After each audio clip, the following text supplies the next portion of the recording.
With the UFL merger, some teams got let down the easy way, while on the other hand, with a city like Houston having 2 teams, we're gonna have to settle this the old-fashioned way.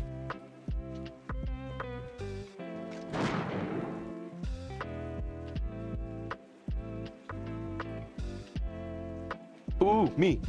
Yeah, just real quick. So, why keep the name Roughnecks if you're just going to retain basically the entire Gamblers organization? Wouldn't it just make sense to stay the Gamblers? No, I do not. And don't you ever say I did. All right, whatever, man.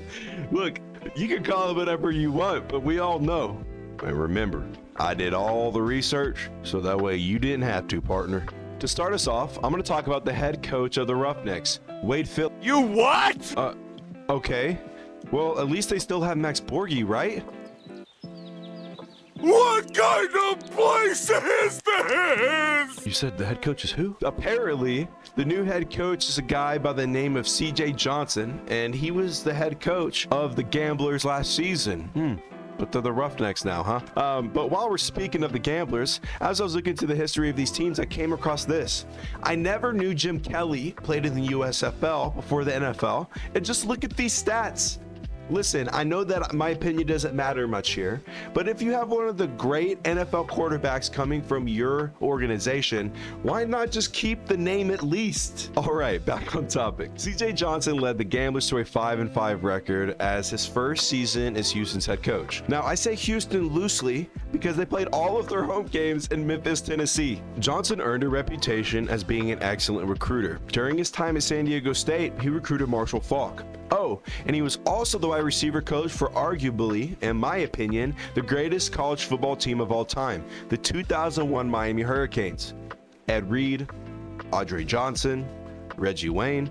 Listen, I could keep naming them all day if you wanted me to. Anyway, to say the least, Johnson brings plenty of personal experience to this organization, and hopefully it's enough to keep the Roughnecks at the top of their division. Because call it what it is. The team is still named the Roughnecks, but it's basically the Gamblers organization with a new coat of paint. In the dispersal draft, the Roughnecks managed to draft twice as many all-USFL players than any other team with 9.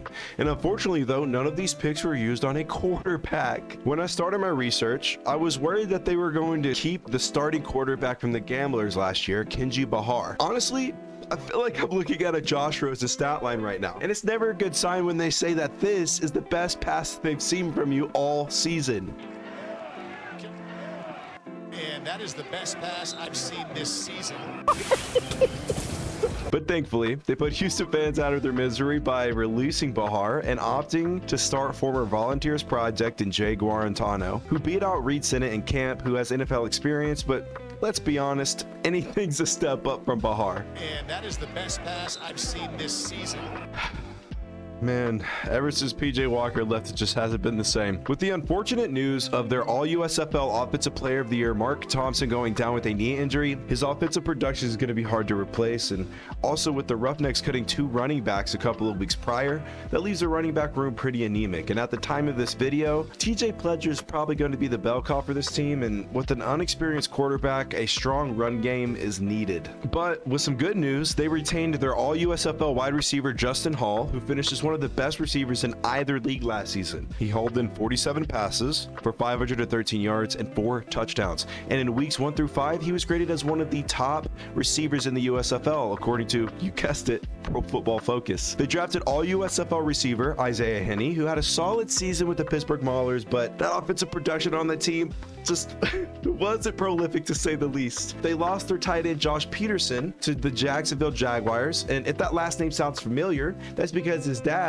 Doug Peterson, is the coach of the Jacksonville Jaguars. And here's a fun fact for you. With Josh making his NFL debut and his father being head coach, that makes them the first father-son duo since 1978. The more you know. But they drafted former New Jersey General tight end Braden Bowman to hopefully come in and fill the void. Now, to move on to the other side of the ball, the defense is going to be a roller coaster this season, to say the least. Their defensive line is going to be one of the best in the division and maybe even the best in the league, and it's not even going to be close. But their secondary secondary is going to be the exact opposite of that. Arguably, their biggest pickup, they drafted the modern USFL sack leader, Adam Rodriguez. What's scary is that he is as effective as a pass rusher as he is a run stuffer. In week 6 against the New Jersey Generals, he had 10 quarterback pressures and just 30 pass snaps. Then they also signed Keontae Shad, who had an absolute breakout year last season. He had 25 total tackles, 9 tackle for loss, and 7.5 sacks. They brought in two-time All-USFL defensive tackle Toby Johnson, who posted 41 total tackles and 3.5 sacks. The Roughnecks might have a goated defensive line next year. I'm just gonna call it now. I almost forgot to mention the USFL Sportsman of the Year, Ethan Westbrooks. They brought back former 2022 Defensive Player of the Year defensive end Chris Odom, who signed a contract with the Browns following his dominant season, but unfortunately he tore his ACL in the beginning of the season and missed the entirety of the 2023 campaign. And I hope that he can get back to form, because it's just not fair that an injury took his NFL roster spot. They drafted former 49ers star in the making Reuben Foster, who suffered a brutal injury, which led to him missing a couple of seasons before being released. He had a solid season last year, but it was hard for anyone to get recognized on that Maulers defense, with Tizino lining right up next to you. They also brought in Carlos Kemp, who was on the Maulers back in 2022, who had a breakout year that season, which earned him a roster spot on the Chargers. But he didn't see the field, so now he's back in the UFL in an absolutely dominant front seven. I wish I had something good to say about this secondary, but not even their head coach has anything good to say.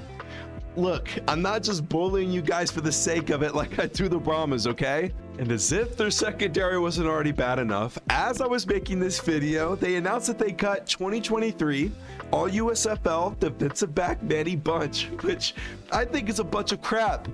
Sorry.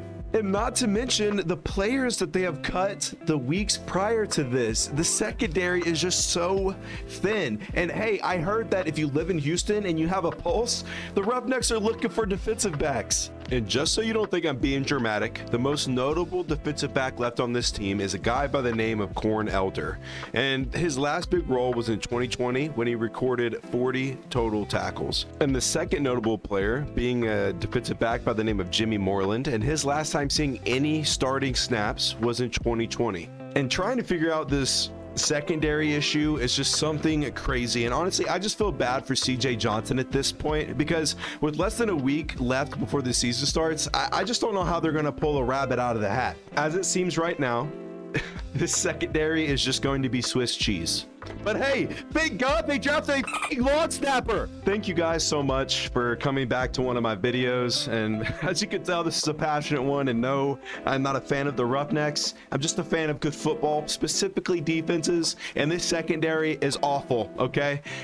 Anyway, hit me with a like, or maybe even a subscribe if you're feeling generous. He seems a little overwhelmed by my girth and tonnage, right? Come back next week when we find out why there are a bunch of showboats in Memphis. Also, one final thing, guys, I do post daily on YouTube Shorts and also on my TikTok, where I talk about other things pertaining to sports. And if you're interested in what I have to say, why not go check it out? Please, I appreciate the support. Thank you so much.